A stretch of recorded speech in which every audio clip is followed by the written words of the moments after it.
कटक जिला कुहुंडा पंचायत कोठपदा हरि गोसाई पूजा कमिटी पक्षर प्रतिवर्ष भली चलित वर्षर गणेश भसाणी उत्सव महासमारोह अनुष्ठित हो जाइछि। पूजा कमिटीर समस्त कर्मकर्ता एवं ग्रामवासी मानक सहयोग प्रभु पूजार्चना और भसाणी कार्यक्रम शांति श्रृंखला सहित समापन होता। बाजा बाण रोषणी सांग को नृत्य गीत दुलुकिला कोठपदार गाँ। उत्सव मुखर सारा कुहुंडा पंचायत।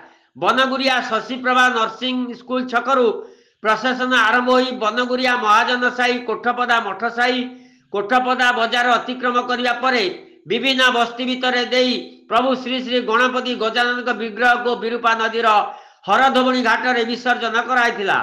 एही कार्यक्रम में सामाजिक कर्मी रथ कुंडी सेवा समवाय समिति सभापति अखिलेश महांती अतिथि भाव जोगदे युवक मान उत्साहित करथिले।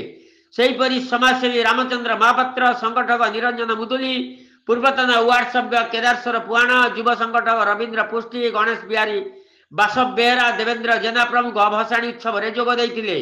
हरिगोसाई पूजा कमिटी पक्षर युव संगठक भरत मल्लिक, बिंबाधर मल्लिक, हेमंत मल्लिक, चक्रधर जेना, मानव जेना, बाबुली जेना, रामचंद्र जेना, पहली मल्लिक, कालिया जेना, मनोज मल्लिक, रंजन मल्लिक, गिरधारी मल्लिक, जगन्नाथ जेना, तगी मल्लिक, रत्नाकर मल्लिक, विकास जेना, विक्की जेना, देबू जेना, राजेश मल्लिक, दैतारी जेना, अलेक जेना, भागवत मल्लिक प्रमुख बहु स्वेच्छासेवी यही उत्सव को परिचालना करने देखा मिलता।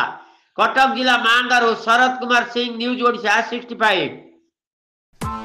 Press the bell icon on the YouTube app and never miss another update.